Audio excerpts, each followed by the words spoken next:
Magandang araw mga katropa. For today's video, magbubungkal tayo ng damo. Ayan. Napakapal na damo at napakapal ng mga potek dyan.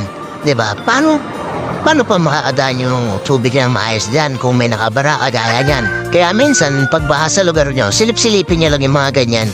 Kasi minsan, di natin nakikita, may mga drainage pala ay barado lang. Kaya nagbabaha, diba? Simple lang naman solusyonan yung mga ganyan. Tayo lang mismo rin ang magtutulungan, di ba? O ayan, malapit nang matapos. Kita na natin ang resulta. Makakahinga na ang drainage na kanina'y barang-bara. Makakadaloy na ng maayos ang tubig yan. At hindi na magbabaha.